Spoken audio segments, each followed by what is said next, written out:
Hi, guys. This is Toby Mathis, and today we're going to talk about how the wealthy use mentors to allow some skyrocketing returns.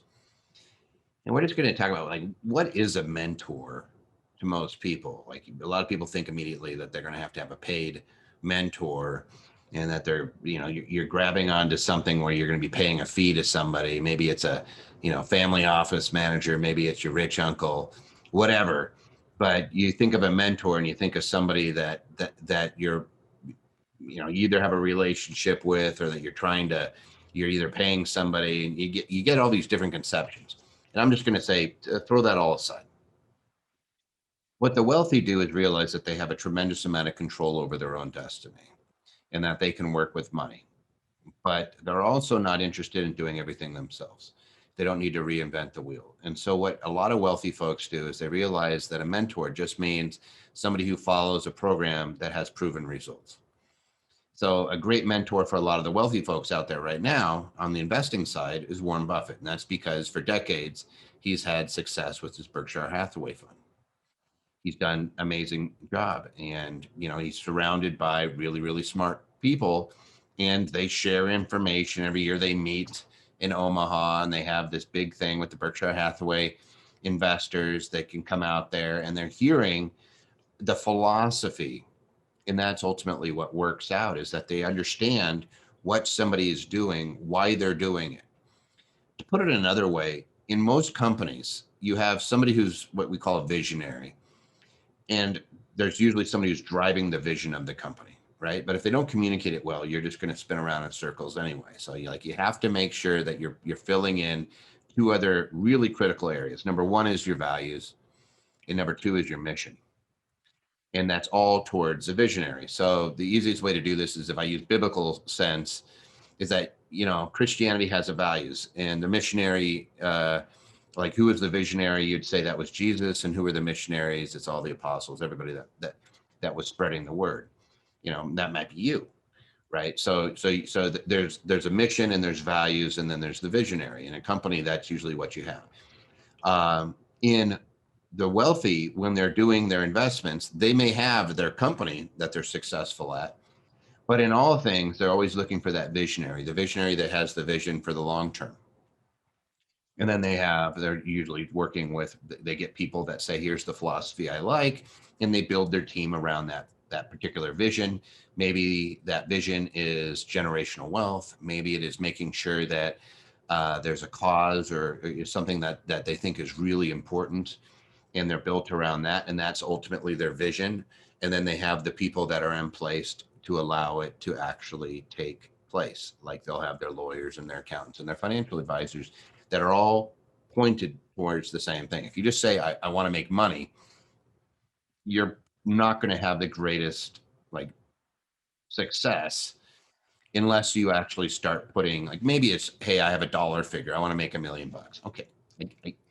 You're not really needing a mentor on that, right? You're just gonna you're gonna set something up, and then you're really just working on the second level, which is the people that can, your vision is $1 million. Great. Okay. How we get there? You can go rob a bank, right, to make $1 million, but your values may say, hey, we want to do things honestly, ethically, and all these other things. Like, you're gonna fill in the blanks whether you mean to or not. I think that what the wealthiest people are really good at is defining, here's what we're trying to strive for, here's what our values are, and what we're going to do it. Like, there's a lot of movement right now into socially responsible companies, and you see people that are starting to say, it's not just about the wealth. I want sustainable products. I want things that I feel good about, that meet my values as they're striving towards a goal.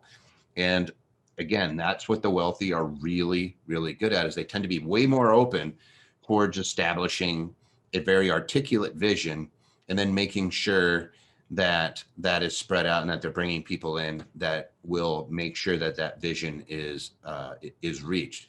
Another great example of visionaries is like Elon Musk, who goes out and says, I want to, we want to get human beings on Mars, right? And here's all the steps that we're going to do it. He's using SpaceX to do it.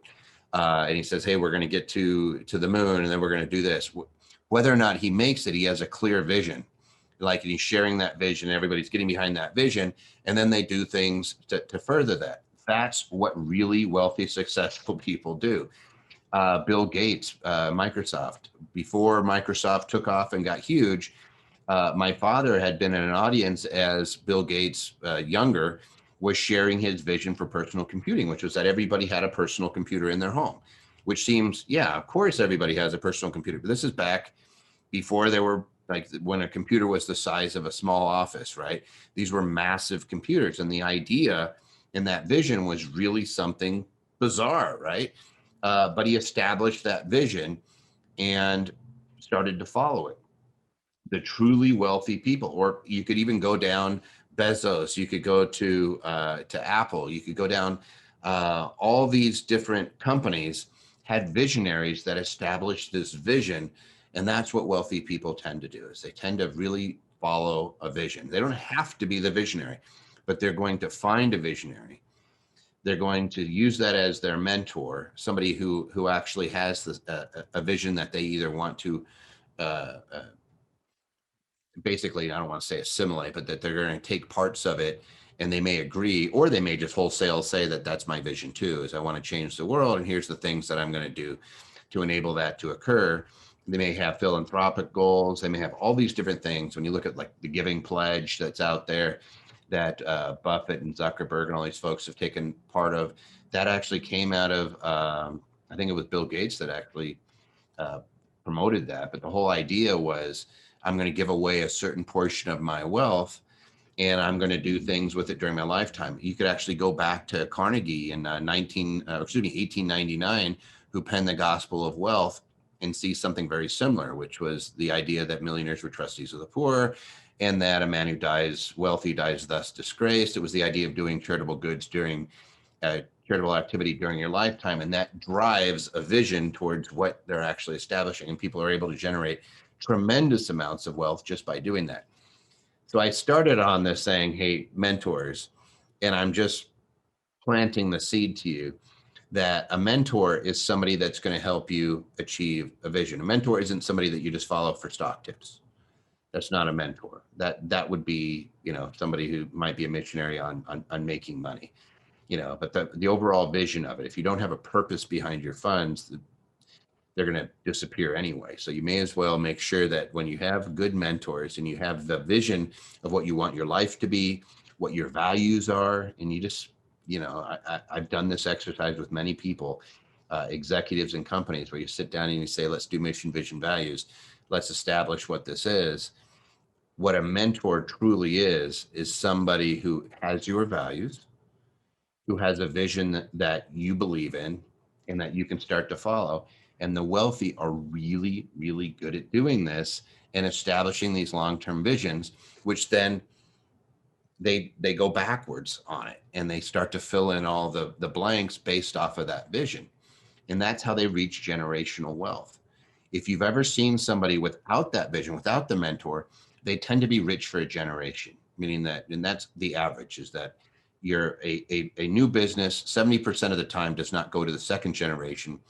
And about 85% of the time, it won't get to the third generation, right? In other words, it's going to die with the creator because they never established a vision. And I would say that's because they didn't have an appropriate mentor who helped them establish that vision, saying, hey, it's not just about opening up and running a business, right? That's a component of it, but you have to have this long-term objective of why I am doing it. And that's where your mentors really come in. You find people that share your values. You have a vision of the future. A lot of it's going to end, I'm just going to tell you that 90% of the time it ends up being something that's charitable. And legacy planning, they kind of go like this. It's kind of weird. When I say charitable, it doesn't mean you're giving away all your money. It means that you're trying to promote something in society that helps other people, because that's ultimately what we're all here to do. We have a purpose, and it's not like making money is neat, but you're going to be a rich, miserable bastard if that's all you do. You got to work on that spiritual side too, whether you're, doesn't matter whether you're Christian or atheist or anything, you got to, you have the nourishment that's still needed on that side to make you feel your purpose. Otherwise, you're going to be really, really miserable with a lot of money. And you want to make sure that you're covering both of those. And that's what good mentors are. So people that speak to you, that say, this is, I agree with this person's values. I agree with their vision, and it'll help you establish your own. You don't have to adopt theirs, but it'll help you establish your own. And it's really cool when you start articulating that these are my values. You start doing it with your family, and you say like a mission, like in my law firm is pretty interesting. Clint and I and our executive team and Michael, one of our partners, we sat around for days going over and creating mission statements at times and going through all of our values. And so ours is preserve, protect, and prosper. So making sure that our clients preserve their assets, protect it from lawyer snoops and Uncle Sam, and allow them to create legacies and prosper and grow their wealth. It is because there's a vision out there of what they may want to achieve, and we're just putting that mission in place. Like for our company, it all meshes in. We want to be aligned with our clients, and so we do it and align our mission with their mission. It works really, really well. I'll just tell you that. It's like from that point, you're talking about exponential growth, in articulating that to our clients and articulating that to our employees made a huge difference. Most companies are the same way. There's a little company called Amazon that had its principles, and you would go in, and I know this because my brother's an employee there, works on creating video games with them.